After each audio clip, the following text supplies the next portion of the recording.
जैसा कि नाम है, आप तक पहुंचाएंगे सही और सटीक खबर। जनता की सुननी है और सरकार को सुनानी है। ये है आई ऑफ ट्रुथ। नमस्कार दोस्तों, आप देख रहे हैं आई ऑफ ट्रुथ और मैं हूं आपके साथ अनु जैन रोहतगी। लगभग 10 साल बाद कांग्रेस के कद्दावर नेता वीरेंद्र सिंह ने वापसी की है कांग्रेस की। और 10 साल पहले यानी 2014 में उन्होंने बीजेपी को ज्वाइन कर लिया था, लेकिन अब उनकी घर वापसी हुई है, ऐसा वो कहते हैं। और चुनाव का दौर है, जाहिर तौर पर इस तरह की अदला बदली चलती ही रहेगी। कौन सा लीडर कहां जाता है, वापस फिर अपनी पार्टी में आता है, कोई किसी बात से नाराज होता है, कोई किसी बात से नाराज होता है, और ये सब देखने को मिलता ही रहेगा। और इस बीच ये भी पता है कि हरियाणा में जो कांग्रेस के लीडर हैं, बड़े चेहरे हैं, नवीन जिंदल, उन्होंने बीजेपी ज्वाइन कर ली। लेकिन जब नवीन जिंदल ने बीजेपी ज्वाइन की तो बहुत ज्यादा चर्चा हुई उसकी। और क्योंकि चर्चा इसलिए भी हुई क्योंकि पिछले कुछ समय से बहुत से कांग्रेस के बड़े बड़े नेता बीजेपी का रुख कर रहे हैं। और कारण इसके पीछे दोहराने की जरूरत नहीं है, हर कोई जानता है। लेकिन यहां पर जब कांग्रेस के कद्दावर नेता रहे वीरेंद्र सिंह बीजेपी में आए 2014 में, तो बहुत ज्यादा चर्चा हुई। लेकिन अब उनकी घर वापसी की इतनी चर्चा नहीं हो रही है। लेकिन हाँ, जानकारों का ये कहना है कि वीरेंद्र सिंह की घर वापसी से हरियाणा में बीजेपी का जो सपना है पूरी की पूरी सीटें जीतने का, उसमें कहीं ना कहीं कुछ लोचा आ सकता है। और कहीं ना कहीं उनके सपने में वीरेंद्र सिंह कुछ खलल डाल सकते हैं, कुछ अड़चने पैदा कर सकते हैं, क्योंकि वीरेंद्र सिंह काफी कद्दावर नेता है। और उनकी वापसी से जो कांग्रेस का जो मनोबल है हरियाणा में, वो भी ज्यादा बढ़ा हुआ लगता है। और हम यहाँ आपको थोड़ी बहुत हरियाणा के बारे में जानकारी देते हैं, जिससे आप समझ सके कि हरियाणा में कांग्रेस का कितना ज्यादा होल्ड रहा है। आजादी के बाद से जितने भी इलेक्शन हुए हैं, उसमें कांग्रेस लगातार हरियाणा में काफी सारी सीटें जीतती आई है।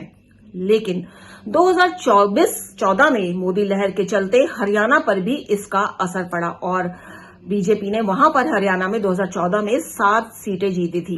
और 2019 में आपको जानकर आश्चर्य होगा कि बीजेपी ने न केवल पूरी 10 सीटें लोकसभा की जीती, बल्कि एक रिकॉर्ड, एक पार्टी को मैक्सिमम वोट मिलने का जो रिकॉर्ड है वो तोड़ा। पार्टी को उस समय बीजेपी को 2019 में हरियाणा में 58.2% वोट मिले थे और बीजेपी ने एक रिकॉर्ड जीत हासिल करी थी, तमाम रिकॉर्ड तोड़ दिए थे। किसी राज्य में पार्टी को इतने वोट नहीं मिले थे इससे पहले। तो ये सिनेरियो 2014 के बाद बदला। 2014 से पहले यहां पर हरियाणा पर पूरी तरह से कांग्रेस का होल्ड था। और आपको बता दें 1984 में कांग्रेस ने यहां से पूरी 10 की 10 सीटें जीती थी और उसके बाद भी कांग्रेस का वर्चस्व यहां रहा। और बीजेपी को हमेशा यहां पे फाइट करने के लिए किसी न किसी राजनीतिक दल का सहारा लेते रहना पड़ा। लेकिन 2014 में मोदी लहर के चलते ये सिनेरियो बिल्कुल बदल गया।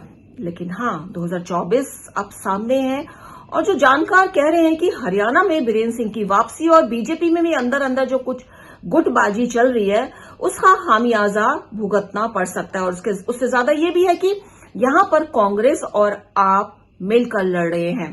जाहिर सी बात है कि आप पर ज्यादा ध्यान देने की जरूरत नहीं है, इतना वोट बैंक नहीं है। लेकिन हाँ, वोट तो कटते ही हैं।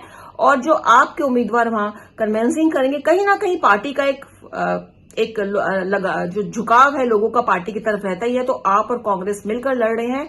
आप यहां से सिर्फ एक सीट लड़ रही है, कुरुक्षेत्र की सीट लड़ रही है, बाकी 9 सीटों पर कांग्रेस लड़ रही है। तो दोस्तों, जानकार जो बताते हैं, जो वहां पे एक्टिव है, कि वीरेंद्र सिंह की वापसी जो हुई है उससे कांग्रेस में बहुत ज्यादा उत्साह है। और जो सारे जो गुटबाजी है, बगावत है कांग्रेस के अंदर भी, वो भी अब एकजुट हो रहे हैं, क्योंकि उनका लक्ष्य एक ही है कि किसी तरह से आपसी मतभेद भुलाकर हमको यहां से मोदी को हराना है, बीजेपी को हराना, और वापस जो कांग्रेस का वर्चस्व रहा है हरियाणा स्टेट में, उसको वापस लाना है। अब एक बार फिर बात करते हैं चौधरी वीरेंद्र सिंह की। 2014 में आए थे, छोड़ छाड़ के आए थे सब, और काफी चर्चा में रहे थे क्योंकि बहुत ही कद्दावर नेता रहे हैं कांग्रेस के हरियाणा से। लेकिन 2014 में इनकी हुई और अब जब ये वापसी इन्होंने कांग्रेस का रुख किया है, तो जैसा कि तमाम नेता जब वापस लौटते हैं या पार्टी छोड़ते हैं, तो जनता के बीच में उनका जो एक एक्सक्यूज होता है वो बहुत ही ऐसा कंफर्टेबल होता है कि जनता उसको मान सके और जनता उनको एक्सेप्ट कर सके। और यही बात चौधरी बीरेन सिंह ने की है। उन्होंने कहा है कि जो बीजेपी पार्टी है वो किसानों का जो हित है वो ध्यान में नहीं रखती है, पार्टी में रहकर लगातार उन्होंने बीजेपी में कोशिश करी कि किसानों की बातें मांगी जाएं, इनकी जो स्थिति है उसमें सुधार लाया जाए, लेकिन कोई नहीं सुनता है बीजेपी में और मजबूरन वश उन्हें वापस कांग्रेस में आना पड़ा, क्योंकि कांग्रेस अब किसानों के बारे में बहुत कुछ कह रही है, मैनिफेस्टो में बात कर रही है किसानों के बारे में, इसलिए उन्होंने कांग्रेस वापसी का रास्ता अपनाया है। लेकिन दोस्तों, पीछे की खबर तो कुछ और ही होती है। सबको पता है, कोई भी राजनीति में कोई भी नेता, बहुत ही कम शायद होंगे, अपने मतलब के बिना एक कदम नहीं उठाते हैं।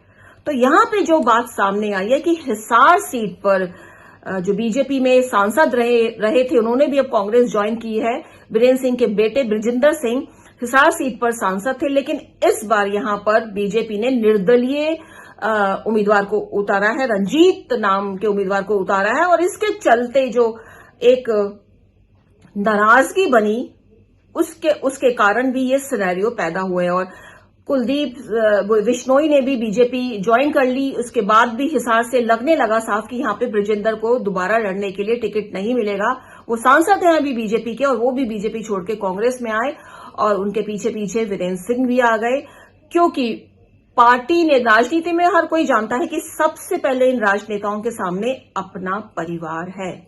उसके बाद की तो बात बहुत बाद में आती है।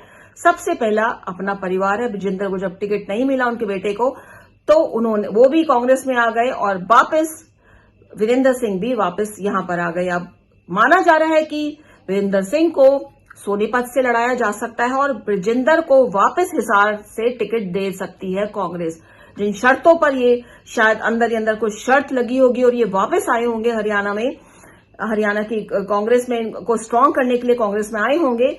तो ये सामने आई है, जानकारों का मानना है कि ये सिनेरियो पर जो है कांग्रेस काम कर रही है। लेकिन हाँ, वीरेंद्र सिंह को मनाने की कोशिश भी बीजेपी की तरफ से ज्यादा नहीं की गई, लेकिन इसका खामियाजा हो सकता है कि पार्टी को उठाना पड़े, क्योंकि जो सर्वे सामने आ रहे हैं 2019 में, जहां बीजेपी ने 10 सीटें जीती थी और रिकॉर्ड मत हासिल किए थे, आपको फिर बता रहे हैं 58.2% वोट, रिकॉर्ड तोड़ा था बीजेपी ने किसी भी पार्टी में राज्य में मैक्सिमम वोट लेने का।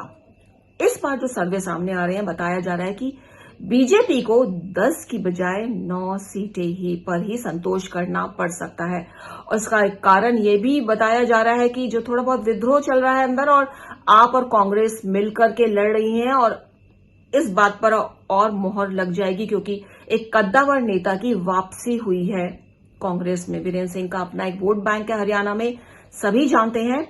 तो यहां पर चाहे इस पर ज्यादा चर्चा नहीं हो रही है, लेकिन हरियाणा के जो लोग हैं और हरियाणा की राजनीति पर जो नजर रखे हुए हैं, वो ये मान रहे हैं कि वीरेंद्र सिंह के आने से कांग्रेस की स्थिति हरियाणा में मजबूत तो जरूर हुई है, और कहीं ये जो उनका आना बीजेपी के 10 सीटों को 9 या 8 सीटों में परिवर्तित ना कर दे। ये तो आने वाले समय ही बताएगा कि जनता वीरेंद्र सिंह को, इस क्यूज को किस तरह से देखती है, कि वाकई वीरेंद्र सिंह किसानों के हित के लिए यहां आए हैं या अपने बेटे के हित के लिए वापस आए हैं कांग्रेस में।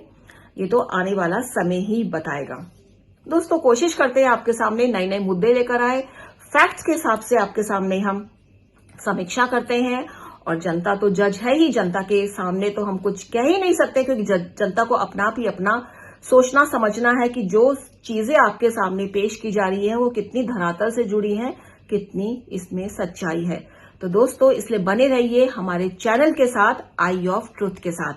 और आज हम आपको ये भी बताना चाहते हैं कि आई ऑफ ट्रुथ ने अपनी वेबसाइट भी लॉन्च कर दी है। ioftruthdel.com पर आप जाइए, और हमारी वेबसाइट पे आप तमाम तरह की खबरें ले सकते हैं, देख सकते हैं। इसमें राजनीतिक खबरें भी हैं, इसमें हेल्थ की भी खबरें हैं, इसमें एंटरटेनमेंट भी है, इसमें स्पोर्ट्स भी है। तो दोस्तों, एक बार जरूर हमारी आप वेबसाइट को विजिट कीजिएगा, और हमें जरूर कमेंट लिखिएगा कि आप इसमें और क्या क्या देखना चाहते हैं। हमारी कोशिश है आप तक सही सटीक जानकारी दी जाए और बैलेंस बनाकर दी जाए, बिना पार्शलिटी के। तो देखते रहिए, बने रहिए आई ऑफ ट्रुथ के साथ, हमारे साथ। हमारे चैनल आई ऑफ ट्रुथ को सब्सक्राइब कीजिए YouTube पर, इसे फॉलो कीजिए Facebook पर, Instagram पर, Twitter पर और कू पर। हमारे चैनल के बारे में फीडबैक देने के लिए हमें मेल कीजिए ioftruth.6@gmail.com पर।